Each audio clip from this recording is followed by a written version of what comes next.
Hello, chemistry. This is chapter 1, part 2. Okay, we are in section 1.5, and we've got to talk about measurements.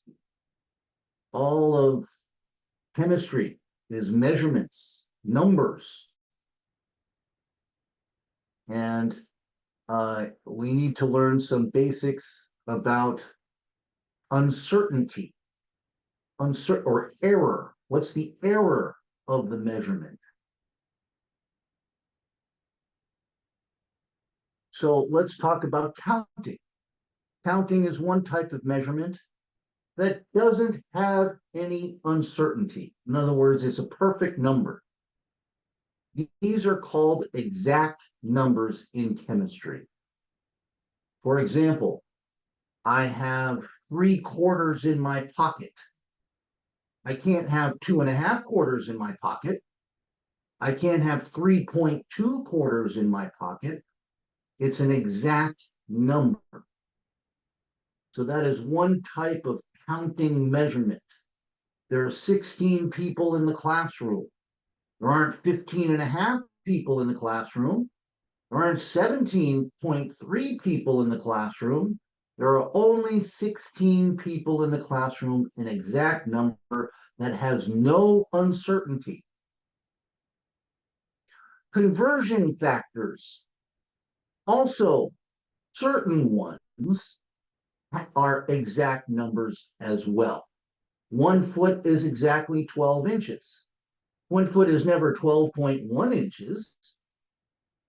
Only 12 inches equals 1 foot and never any other number. There is no uncertainty in that conversion factor. The second bullet here, 1 inch is exactly 2.54 centimeters. This is an English metric conversion factor, and the only one that is exact. All the other ones are inexact and have an uncertainty associated with them. The third one is a metric metric. You're going from grams to kilograms. There's never 1,001 grams is 1 kilogram. No, it's always 1,000 grams equals 1 kilogram. Or 1 gram is 0.001 kilograms. You can say it that way as well. But it's never 1 gram is exactly 0.0012 kilograms. Exact numbers. We'll see why this is important in the coming examples.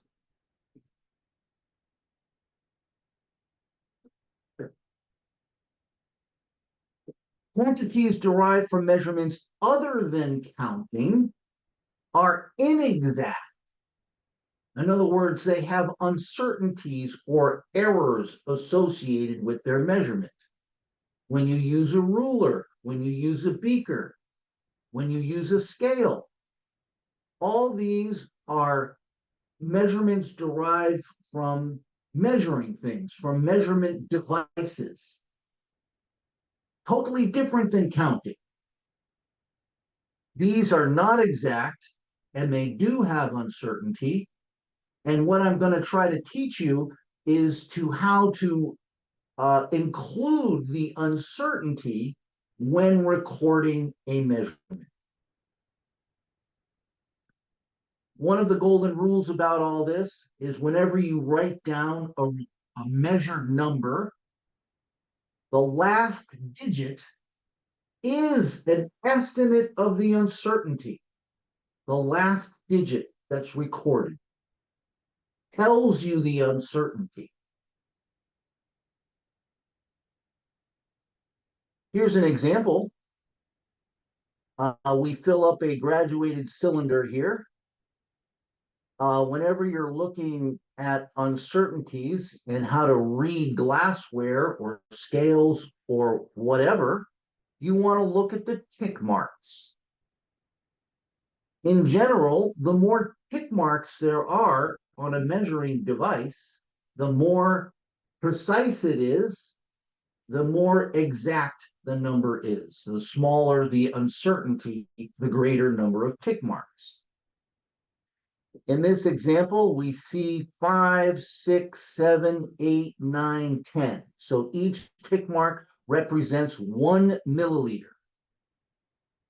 So what we're trying to do now is record the measurement correctly.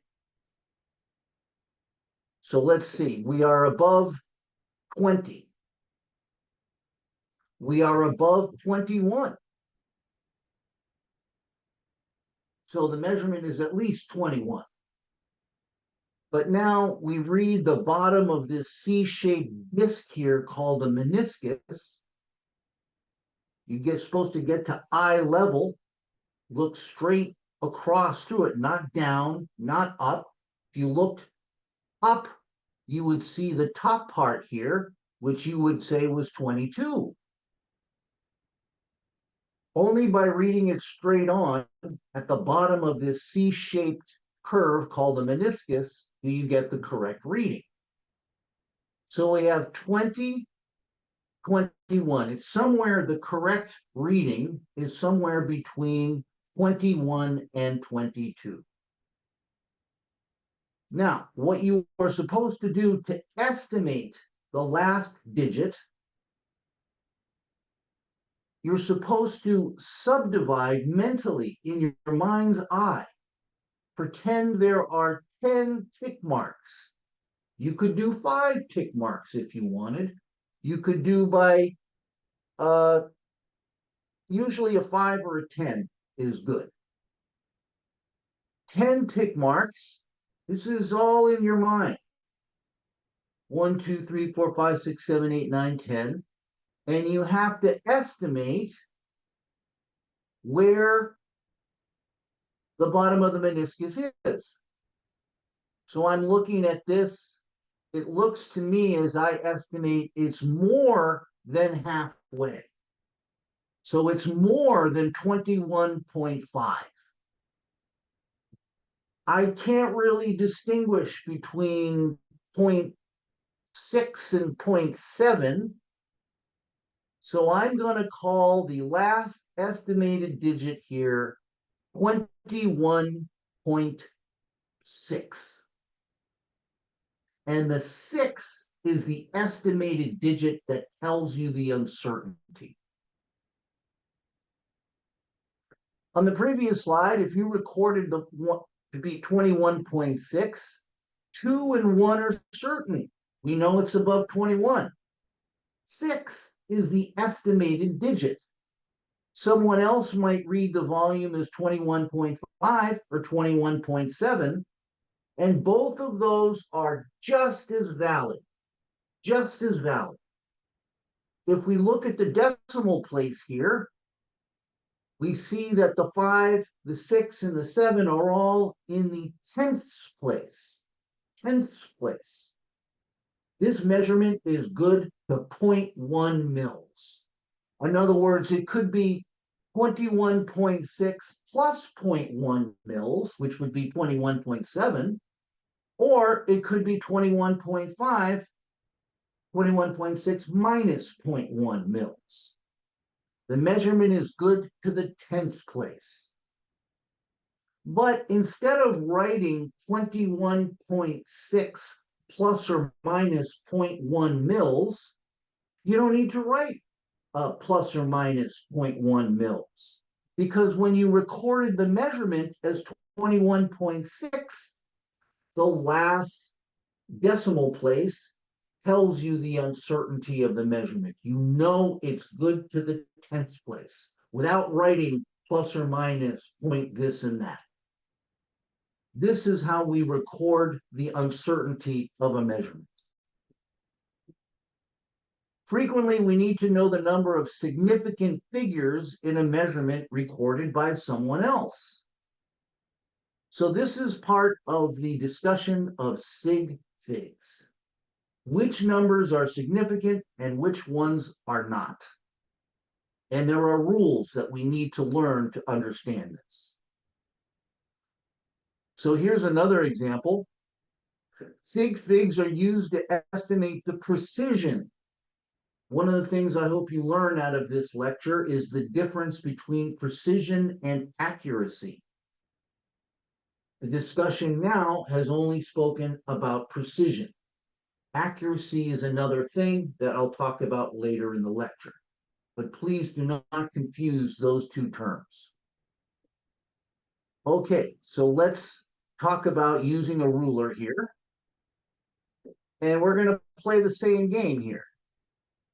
We know that the measurement here in the red line is bigger than 1. So it's somewhere between 1 and 2. I'm going to mentally subdivide into 10 imaginary tick marks. The tick marks are going by 1 unit each. In my mental subdivision here, it looks to me like it's less than halfway. So it's less than 1.5. I'm now estimating the last digit, which is an estimate of the precision. Less than 1.5, I'm going to call it 1.4. 1.4. They called it 1.3. This measuring device, this electronic ruler shown here, cannot distinguish between 1.3 and 1.4. Someone else might have said it's 1.4, like me. But that's the same as 1.3. And again, the 10th place is an estimate of the uncertainty. In other words, it could be 1.3, it could be 1.4, it could be 1.2. Any three of those numbers is correct. And again, this measurement device cannot tell the difference between those three things.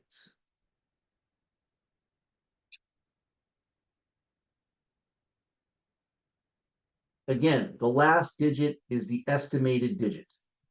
Okay. Let's talk about sig figs. If you're a mathematician, 21.70 is the same as 21.700. To a chemist, they are not.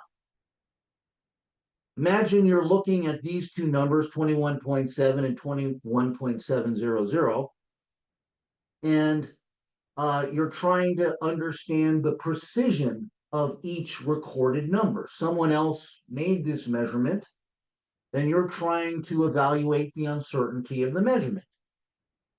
21.70, the person who measured this number recorded the hundredths place, 0. The person who recorded the second example is tenths, hundredths, thousandths place, 0.00. 2 zeros, not 1 0. The second number is 10 times more precise than the first number.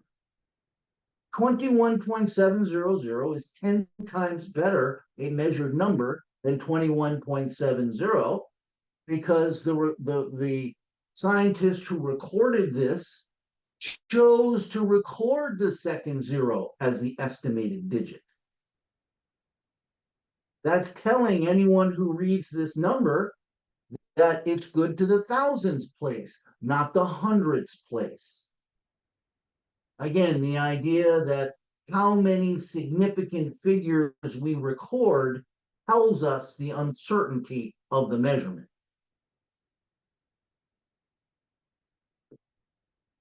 These are not the same. This should say precise. Okay. Here are the sig fig rules really center around zeros. When to record a 0, when not to. There are different types of zeros. And so we need to understand what the zeros mean when recording measured numbers. So this slide is just telling you the different types of zeros that there are.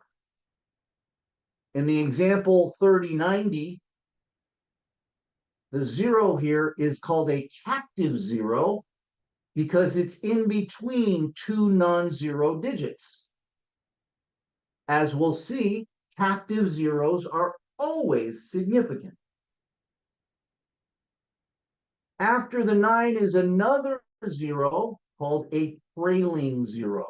A trailing zero. Now, you have to always understand that there is an imaginary decimal place whenever you write a number. You could write 3090 point. There's the imaginary decimal place.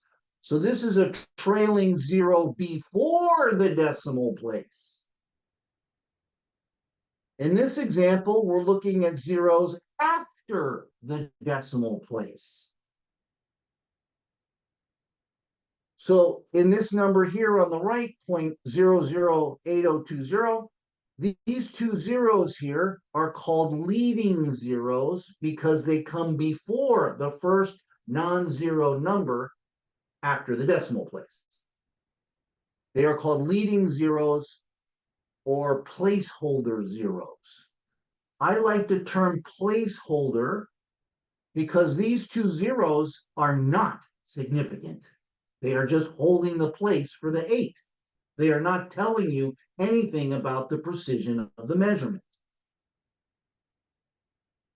Here's another captive zero, and then 2, and then another zero, another trailing zero after the decimal place. Guess what, folks? That zero is significant. So when counting up sig figs here, this would have 1, 2, 3, 4 sig figs. This one, the trailing zero before the decimal place, is ambiguous. We don't know if it's significant or not. Ambiguous. All we can say about 3090 is it has at least 3 sig figs. That's all we can say. So here are the rules formally written down. All non-zero digits are significant. All captive zeros sandwiched in between two non-zero numbers are significant. Trailing zeros, when they are to the right of the decimal place, are always significant. And I'll talk about scientific notation, but in general, one of the valuable things about scientific notation, it is much easier to represent the correct number of significant digits in a measurement using scientific notation. These numbers are always not significant. Leading zeros, or placeholder zeros, never significant, just holding the place for the 8, not telling you anything about the uncertainty. Trailing zeros when they are to the left of the decimal place. Trailing zeros to the left of the decimal place. I called this zero ambiguous. Your book says not significant. Either one I will accept. All right, we can play a game here. Some of these are very similar to the ones in the homework. How many sig figs? 7. 1. 1 sig fig here. How many sig figs here? Well, this is a trailing zero before the decimal place. Not significant. The number 40 has 1 sig fig. 0.5. That zero is not significant. It's just a placeholder zero. The trailing zero before the decimal place. 1 sig fig. Look at the fourth example. 1, 2, 3, 4 leading zeros after the decimal place. Placeholder zeros, just holding the place to write the 3. 1 sig fig. Scientific notation here. 7 times 10 to the 5th. 1 sig fig. The 10 to the 5th part does not enter into the sig figs at all. At all. We never think about them when we're talking about sig figs. One. Now look at this one. We've got 3, 6 trailing zeros before the decimal place. So this would be rule trailing zeros to the left of the decimal place, not significant. 1 sig fig here. 1. All of these zeros are not significant.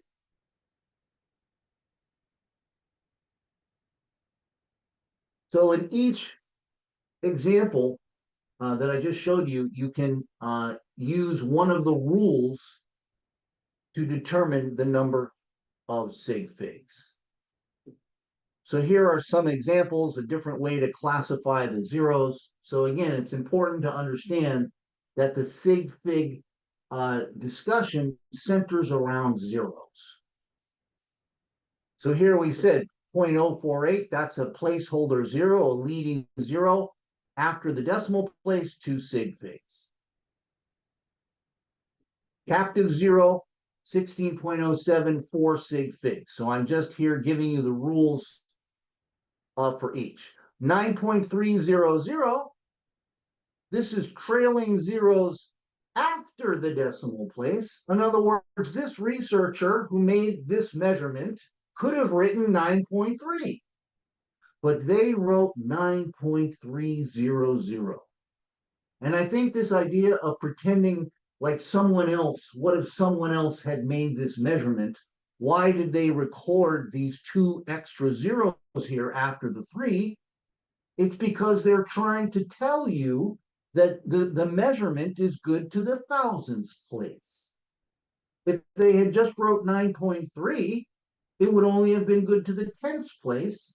And by writing 9.300, they're saying it's 100 times more precise than 9.3. Here's 150. This is a trailing zero before the decimal place. Not significant. This has 2 sig figs. 300, and now here's a wrinkle.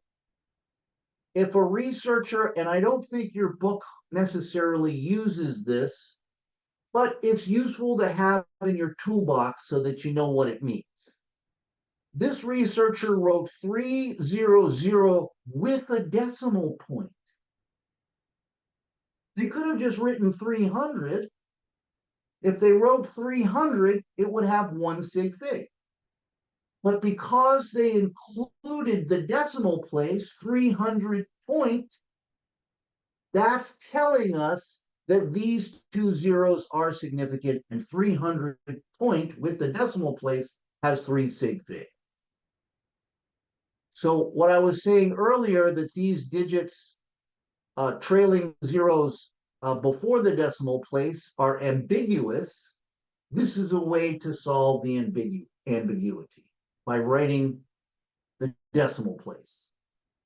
That's, again, telling us that those 2 zeros are significant. I don't think I put any examples of this on the homework. So it's still very useful to have it, again, in your toolbox. All right, here's some more examples. 3401, that's 4 sig figs. It's got the captive zero. 2100 with no decimal place. These 2 zeros are ambiguous. Measurement only has 2 sig figs. 2100.0. This researcher could have just written 2100, but they chose to write 21.0. And that means all of these zeros are significant. This number has 1, 2, 3, 4, 5 sig fig. 5. 5.00, 3 sig figs. Again, think about it as someone else made the measurement. Why did they record the 2 extra zeros? They're trying to tell us the measurement is good to the hundredths place. This example, These are placeholder zeros, 3 sig figs. Now this number here, look at this. Now we have 1, 2, 3, 4 zeros in between two non-zero digits. That makes these 4 zeros significant. But now the 0, 0, 0, 0, the 4 zeros after the 5 are ambiguous. We don't know. If they had written a decimal place there, then every single digit would be significant. But we don't know about the trailing zeros before the decimal place. Ambiguous, we can't tell. We'll say they're not significant. So this has 1, 2, 3, 4, 5, 6 sig figs.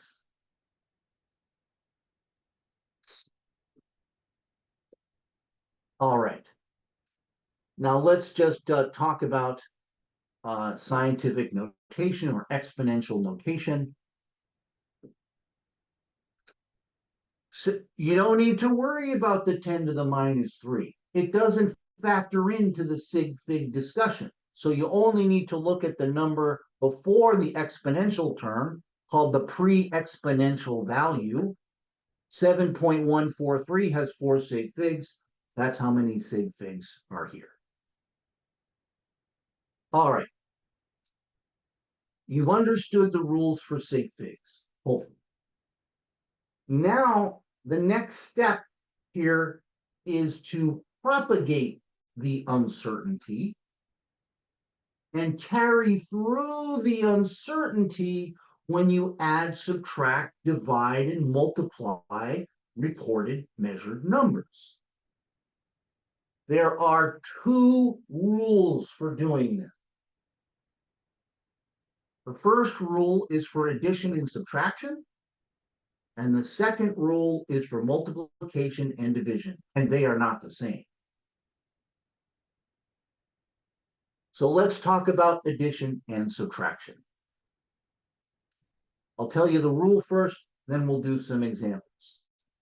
When adding or subtracting measured numbers, the answer can have no more decimal places than the least of the measured numbers. So when addition and subtraction, it's the number of decimal places that is important. So here's an example. 2.45 plus 1.2, your calculator spits out 3.65. Go ahead, type it in on your calculator now if you want. But we use the rule here, the answer can have no more decimal places than the factor with the fewest number of decimal places. We see 2.45 has 2 decimal places, 1.2 has 1 decimal place. Answer can only have 1 decimal place. 3.65 is wrong. It's wrong. You would think that this estimate here is good to the hundredths place, but it's not. So we need to change this number to 3.7. Notice we rounded. We rounded. If there's some rules for rounding as well. We'll talk about that in a minute. But for now, just know that because the second digit here of 5 is 5 or greater, that kicks the 6 up to a 7. If this had said 3.63, the answer would have been 3.6. But because it's a 5 or greater, that kicks the digit to the left up 1 unit to the 7. So we round this to 3.7. 3.65 is wrong. 3.6 is wrong. Only 3.7 is the correct answer. Okay, we've got 9.432. That's 3 decimal places. Plus 2 centimeters is no decimal places. Answer can't have any decimal places. Calculator spits out 9.432. 9.432 is totally wrong. You have to round the answer to 0 decimal places. 9. Notice the 4 is less than a 5, so that keeps it as a 9. Two very illuminating examples of propagating the uncertainty. Okay. Multiplication and division. Here's the rule. When multiplying and dividing, the result can have no more sig figs than that of the least reliable measurement. Least reliable measurement means that one that has the fewest number of sig figs. So in summary, if you're really trying to burn this into your brain, when you add and subtract, it's the number of decimal places. When you divide and multiply, it's the number of sig figs. So here's a couple of examples. 56.78 times 2.45, 4 sig figs, 3 sig figs. Calculator spits this out with 6 sig figs, but the answer can only have 3 sig figs because 2.45 has the fewest number of sig figs. So we're counting the number of sig figs, not the number of decimal places. So this needs to get rounded to, you guessed it, 139 centimeters squared. These 3 ones are meaningless garbage numbers. All right, here's 75.8 times 9.6. That's 3 sig figs. That's 2 sig figs. You punch it in. Whoop. What happens when I punch this in on the calculator, which I'm going to do right here? 75.8 times 9.6. Calculator spits out 7.2768 times 10 squared. So we can only have 2 sig figs, so this would be 7.3 times 10 squared, if you're following along on your calculator. Okay, let's talk about the rules for rounding. In a series of calculations, carry the extra digits through to the final result. So if you're doing multiple, adding this, plus this, minus that, times this, that, and the other thing, you don't do any sig figs until the final result. So there's no rounding in the middle of calculations if there are many step calculations. If the digit to be removed is less than 5, the preceding digit stays the same. For example, 4 is less than a 5. This keeps it at 2.3. If the digit is equal or greater than 5, then it picks up the preceding digit by 1 unit. 2.36 rounds to 2.4. Why? Because the 6 is bigger than a 5. If it was exactly a 5, that will still kick it up because if it's 5 or greater is the rule. Okay, here are some examples of how to round. We've got 28,675, and we're trying to round all of these to 3 sig figs. So 1, 2, 3, the 6 is the last significant digit. The 7 is bigger than a 5. And so this rounds to 0.0287. 0.0287. Here we have 1, 2, 3 sig figs. That 3 is less than a 5. This becomes 18.3 with 3 sig figs. 1, 2, 3. The 7 is the last sig fig. This kicks the 5 is 5 or greater. That kicks the 7 up to an 8, 6.88. So there are some wonderful examples of how to round correctly. Okay. Let's talk about the difference between accuracy and precision. There is a homework problem about this. We have a bullseye here.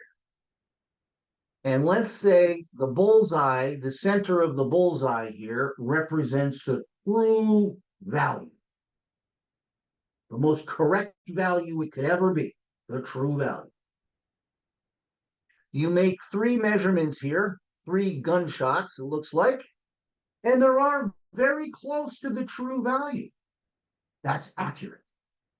Accuracy is how close the measured number comes to the true value. We shot 3 bullets, they're all very close to each other, and they are close to the bullseye.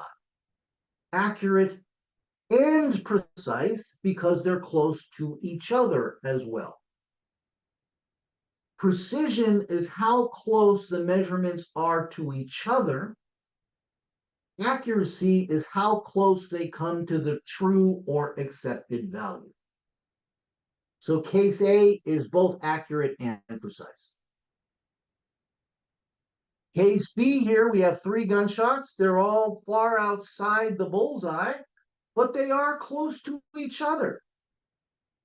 This is precise and not accurate. Not accurate because they're not close to the true value. In the third case, we have 3 more bullet shots. They're far away from each other and far away from the bullseye. They are neither accurate nor precise. So keep this in mind, this difference between precision and accuracy when thinking about recording uncertainties in measurements. The whole previous discussion about sig figs and recorded numbers and rules is only talking about precision, not accuracy. Accuracy is a very different animal to understand. For example, if you measure the volume in a beaker here, let's go back to the graduated cylinder example. Where's my graduated cylinder example? Here we go. You did this 4 times. You poured the liquid into the graduated cylinder, you read the number, you recorded the number, took the water out of there, put it in another graduated cylinder, recorded the number, did that 3 times, and 3 times the measurements were very close to each other. They were very precise. But how do you know if it's the true value here? What if the tick marks on the graduated cylinder were wrong? Then you would get the same error propagating through all 3 measurements because the tick marks were not labeled correctly. They didn't go up by exactly 1 mil. So we don't have any way of evaluating the accuracy just by doing the same thing 3 times, because the measuring device itself could be wrong, throwing off all the numbers in a systematic way. So accuracy is a very different beast to try to evaluate compared to precision. Again, our whole discussion, all this is precision. What if the tick marks in the ruler are wrong? It could be inaccurate. Okay?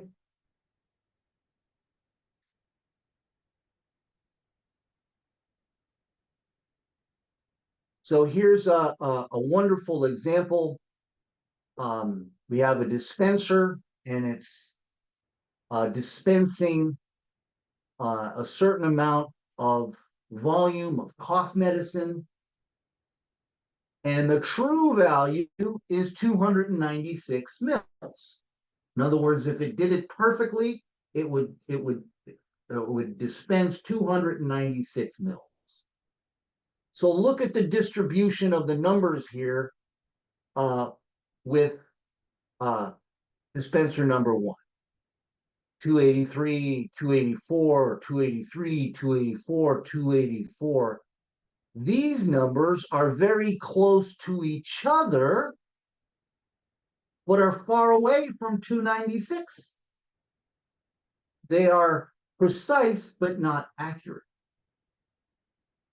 For dispenser number 2, look at how much closer they are to 296 but they're far away from each other.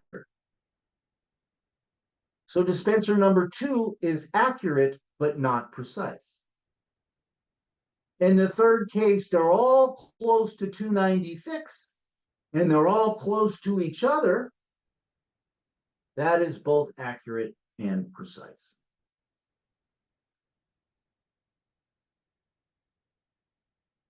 Okay. Section 1.6, a very important section where we talk about dimensional analysis. Dimensional just means units, grams, milliliters, gallons. These are all dimensions. So dimensions is just a synonym for the word unit. And there is a wide variety of problems in this class that can be done with just understanding the units, knowing how to manipulate unit.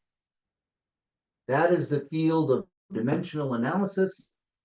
And if you get a sound understanding of how to do this, you will do very well in this class and in future science classes as well. Now, this last sentence here, the units of quantities must be subjected to the same mathematical operations as their associated numbers. What the hell does that mean?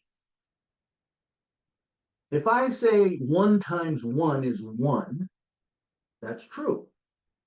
But what's 1 centimeter times 1 centimeter? It's 1 centimeter squared. Whatever you do to the number, you have to do to the unit. And centimeters times centimeters is centimeters squared. So that's what this boldface means. You do the same thing to the unit as you do to the number. Okay, the name of the technique that I'm about to teach you is called the part of dimensional, the larger field of dimensional analysis, and it's called the unit line equation. This is what you need to master. A unit line equation, and I've tried to break it down into a bunch of steps here. So an example might be here, how many inches is 1 times 10 to the 6th feet? How many inches is that? We'll use the unit line equation to solve this problem. Step 1, you write down the conversion factors. And you can write them with an equality. 12 inches equals 1 foot. So we're going from inches to feet. We know that 12 inches equals 1 foot. You have to write the conversion factor as a ratio. Step 2. You can either say 12 inches are in 1 foot or 1 foot is 12 inches. The way in which you write the conversion factor, as we'll see, depends on the problem. So step 1, writing conversion factors. Step 2, converting the conversion factor into a ratio or a fraction. And we'll see why we do that in a minute. So here's a bunch of different conversion factors. Every single one of these can be represented as fractions. Every single one of them. You can either say there's 1 inch and 2.54 centimeters, or there's that should be a 5.54, or there's 2.54 centimeters in 1 inch, and so forth. So we take the equalities and convert them into fractions. Okay. Fit the information from the problem into the unit line equation. And so there's a basic skeletal structure to the unit line equation. The skeletal structure is, first you start off with the units that are given. That's this term right here. Units that are given is 1,000,000 feet. Then you write a multiplication sign. You can do this blindfolded. Units given, 1,000,000 feet. then a multiplication sign, then also blindfolded. There's no thought involved. A fraction sign, that's where the conversion factor is going to go. Then an equal sign, and then on the right, the desired units. Given units on the left, desired units on the right. So we've fit the information into the skeletal unit line equation. And now we insert the conversion factor without numbers necessarily, just units. We're solving the problem with just the units. So we put inches on the top and feet on the bottom. Why? Because the feet have to cancel. See how I put a line through the feet indicating that they cancel. And now you know that the unit that's left is inches. That's what goes on the right. We are in the correct unit. So make sure that you understand why units cancel so that you can be sure. Now you fill in the numbers as the last step. Student, you could do this one in your head. Well, not in your head, you could do it in your calculator, but you'd know to multiply by 12, not divide by 12. If you do it this way, it removes the uncertainty. Did I multiply? Should I divide? There's no uncertainty here because you've canceled the units and you know that the units are inches.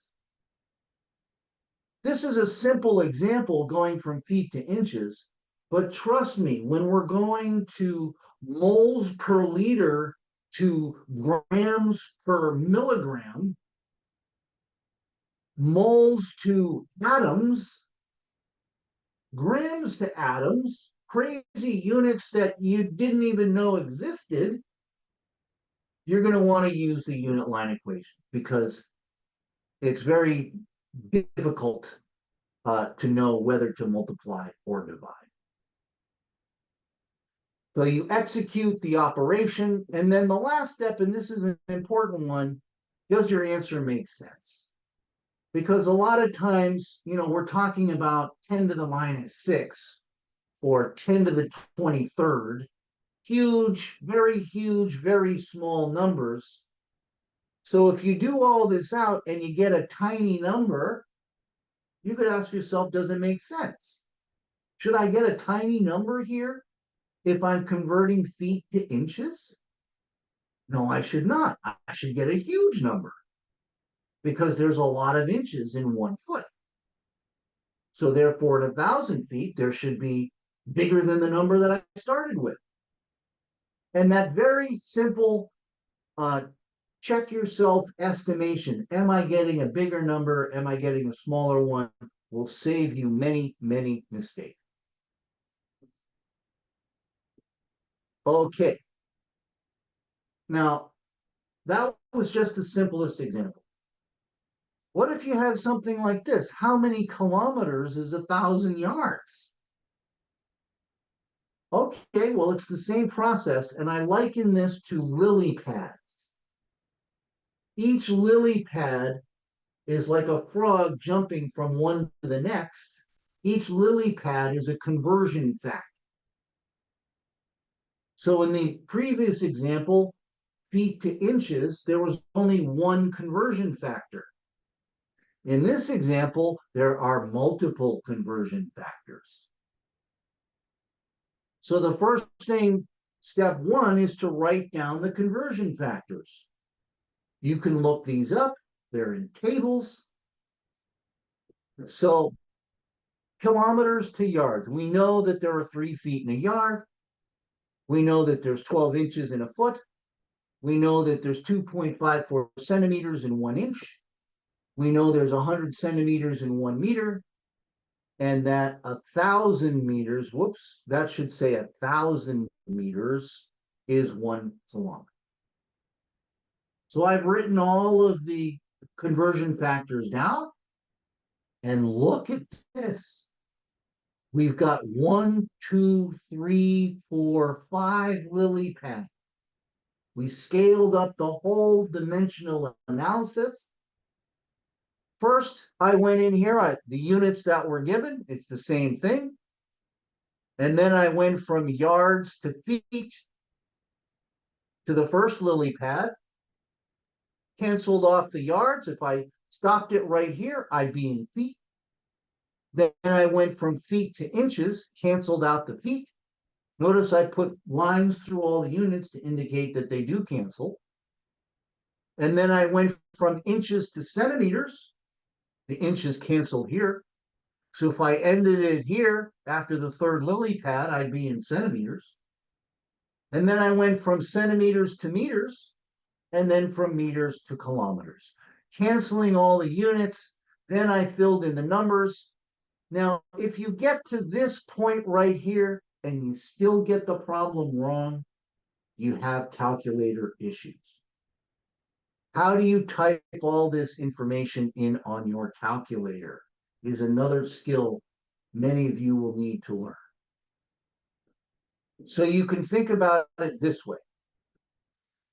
You can do everything in the numerator, that's the top of the fraction, everything in the numerator multiplied together, 100 times 3 times 12 times 2.54 times 1 times 1.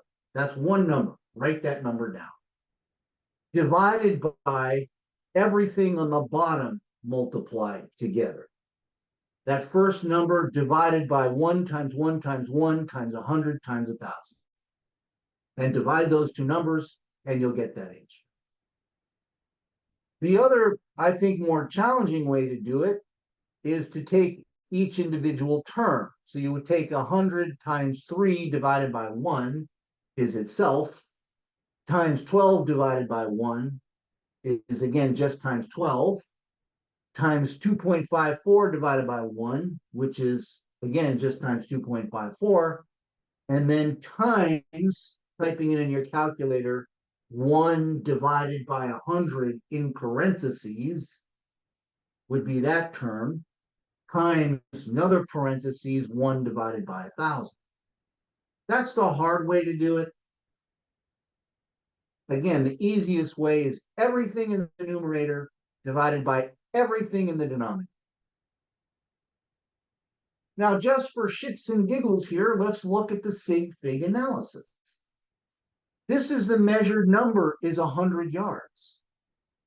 All of these are conversion factors. So we've got 3 feet in 1 yard. That's an exact conversion, an exact number. There's never 3.2 feet in 1 yard. Same thing with inches to feet. Should be another comma there. And so exact conversion, exact conversion, exact conversion, exact conversion. None of these conversion factors limits the uncertainty of the measurement. Therefore, the number only has the same number of sig figs as the measured number, which should make sense. There's 1 sig fig in 100 yards. The 2 zeros are not significant. And so the number only has 1 sig fig. That is a placeholder 0. So here are just some common conversion factors. Again, you can look these up. They'll certainly be given to you on the exams. And so you should have these at your fingertips. Here would be an example of an inexact conversion factor. 1 kilometer is 0.62137 miles. That's 1, 2, 3, 4, 5 sig figs in that. 1 inch equals 2.54 centimeters is the only English metric conversion that is exact. All the other ones have a limited number of sig figs. So for example, 1 pound is 453.59 grams. That is not exact. So this has 5 sig figs. So this would limit, if this was a conversion factor going from pounds to grams, you would have to consider this when doing multiplication and adding and so forth. But for this example here, they're all exact. Certainly metric is exact. We have the only metric English that is exact. English to English is exact. English to English is exact.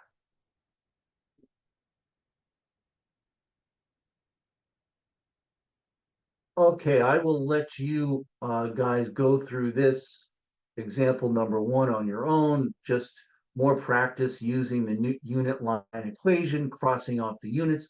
I would say do this problem without going through the PowerPoint, taking out a separate sheet of paper, writing out the unit line equation, crossing off all the units, and then you can check your work. I've just done all this out for you. Here's another example, 15.5 feet to inches going in the reverse. Another example that I did out, wrote down the conversion factor, wrote in all the steps and so forth. Another example here, gave you the conversion factor. This is now an inexact conversion factor, exact conversion factor. And go through these examples and see if you can use the unit line equation to come out with the correct answer. All right. I think we're almost wrapping things up here. I'm going to talk about temperature scales in another lecture. So at the end here, I just want to sort of go through, do a quick glance at the homework and see where we're at here.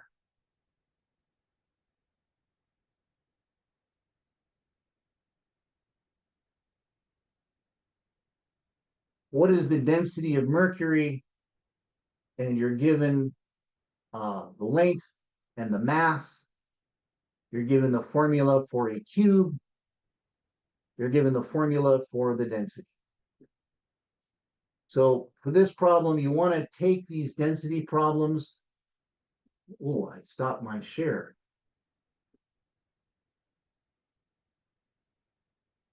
You want to take these density problems and unpack it.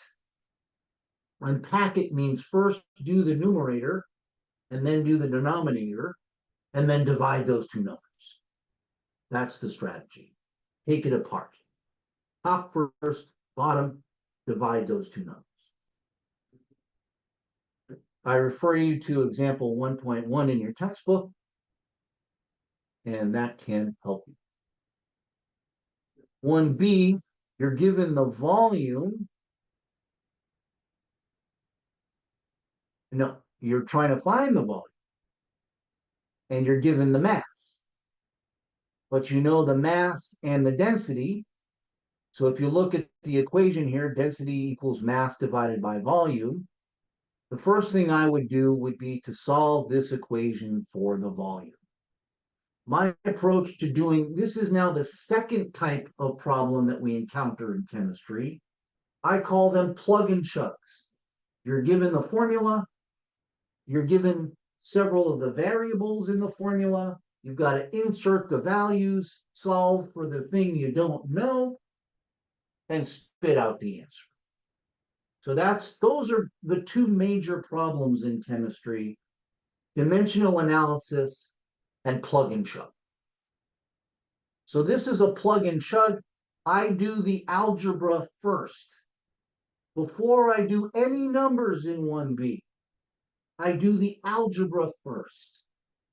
What I mean by that is I write down the formula here and I solve for the variable that I'm interested in, which is the volume. So D equals M over V.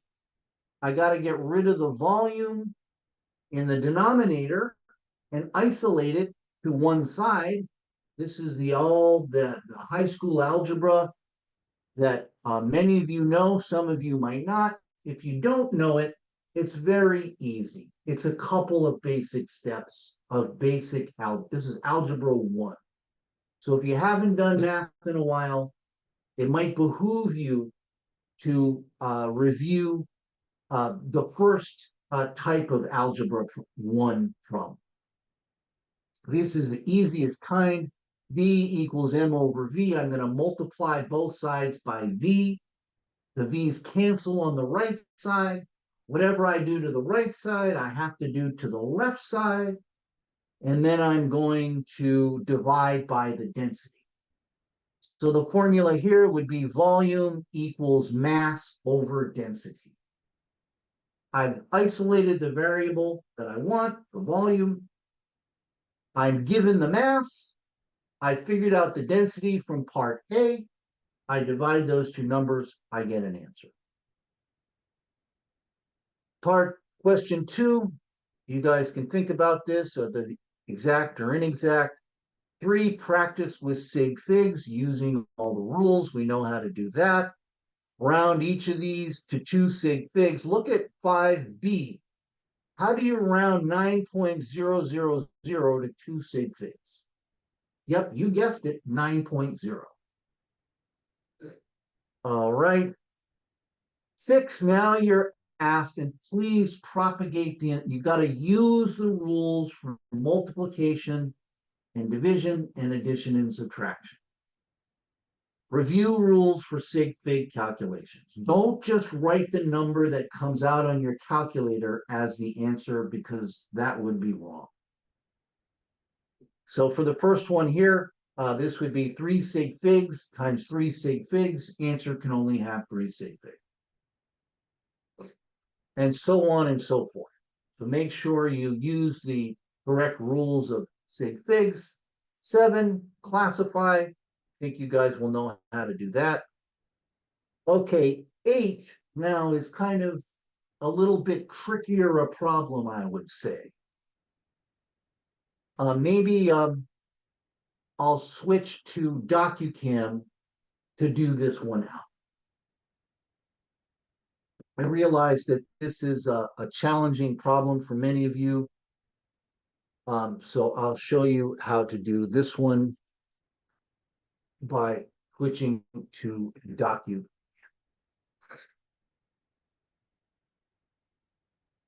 Let me see how I do that. Advanced.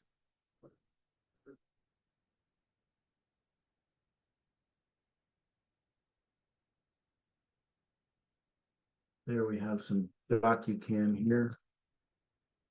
Let's get that over there. All right, hopefully you guys can see this. So I have the diameter of the red blood cell, D, equals 3 times 10 to the minus 4 inches. And the question is asking for the area in centimeters. And we're given inches. Okay. So we're given a diameter in inches, and we've got to find an area in centimeters squared. Okay, first I'm just going to say, what the hell? We've got to remember our ancient formulas for a circle. And let's see, the area of a circle here, which is a red blood cell, is circular. So we have area equals pi r squared. And I think everyone remembers that formula. And we also are given the diameter, which is the distance. The diameter is the distance all the way across a circle. And the radius, r, is half that. We could also write down the formula that 2r equals the diameter, like that. So I've got my two formulas here. And now I've got to line up the units correctly. I've got to go from inches to centimeters. I write down the conversion factor, 2.54 centimeters equals 1 inch. And the first thing I'm going to do is convert 3 times 10 to the minus 4 inches into centimeters. I'm going to use the unit line equation. So the units given are inches. I have 3 times 10 to the minus 4 inches times some conversion factor. And I want centimeters on this side. And I want to put inches on the bottom so that they will cancel. And I want centimeters on the top. And now I know that I'm in the right unit here. And I use my conversion factor, 2.54 centimeters equals 1 inch. Okay, this tells me that I'm going to go to my calculator here and take 3 times 10 to the minus 4. Many of you may not be aware of how to input this on your calculator. Not sure if you guys can see this. Whoa. 3 times 10 to the minus 4. On my TI, I do 3 second function EE. Ooh. Not sure. See that? 3 second function EE means 3. That E there means 3 times 10 to the. And then I'm going to use my, notice there's 2 minus signs. I got one here at the bottom and another one there. This is the one I use to say minus 4. I have input 3 times 10 to the minus 4 in my calculator. I'm going to multiply by 2.54. My calculator spits out 7.62 times 10 to the minus 4 centimeters, like that. Now, one thing I can tell you right away is my measured number only has 1 sig fig. And I've got 3 sig figs here. So I could, this is the measured number. So I'm going to change this. I'm going to just 8 times 10 to the minus 4 centimeters. So here is the last sig fig here. And the number to the right is 5 or greater. So that 6 is going to kick that up to an 8, like this. And now I've just converted to centimeters, and now I'm going to plug into the formulas here. This is the diameter. So I've got this one, 2r equals d, or that r is equal to d over 2. And so I'm going to take 8 times 10 to the minus 4 divided by 2 equals equals 4 times 10 to the minus 4 centimeters. And now that's the radius of my red blood cell. And I'm going to take this number and I'm going to put it into that formula. I'm going to take that number.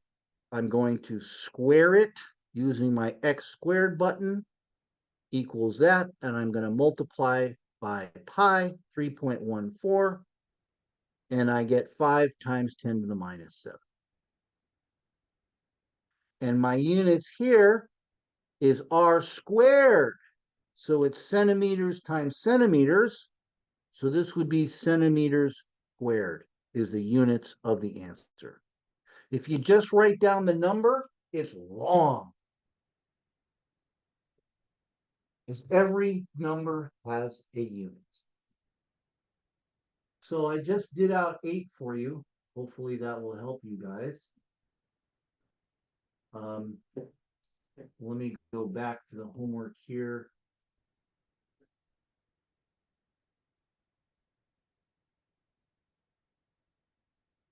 9. Now for 9, you should use the unit line equation if you can. If you're comfortable with that, use the unit line equation, express all answers in scientific notation. So in the first one, you're going from milligrams to picograms. I'll give you a hint there. To go from milligrams to picograms, you go through the base unit first. There is no direct conversion factor from milligrams to picograms. You should have the metric table out. That's on Canvas under Tables module. And you'll see there's no direct conversion factor from a milligram to a picogram, but there are conversions from milligrams to grams and from grams to picograms. So that's how you do it. You go through the base unit first, which would be grams. So first convert milligrams to grams, then grams to picograms. So this would be 2 lily pads for this one. Meters to centimeters, 1 lily pad, and so on and so forth.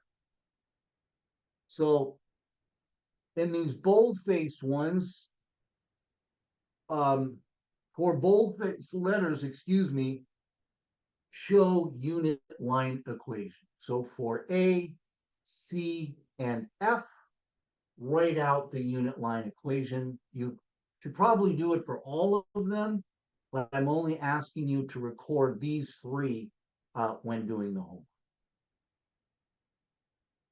10, I'll make optional. Try it. You got a new unit here called the angstrom, which is 10 to the minus 10 meters. I will not deduct if you leave this blank. But if you can do it, if you try to do it, that shows me kind of the level you're at, how much you can handle, and it can only help, but it cannot hurt. 11 is a very important problem. It's very illuminating to use the unit line equation, but it's challenging. It is challenging. It's a level 2, a level 3 type problem. Let's see if you can handle it. 13 is very important. That might be on an exam. That's a simple density conversion problems. I like to put the density ones on the tests. 13A and B. 14, the star here means they are totally optional. Totally optional. You can leave it blank and get full credit for this assignment if everything else is good.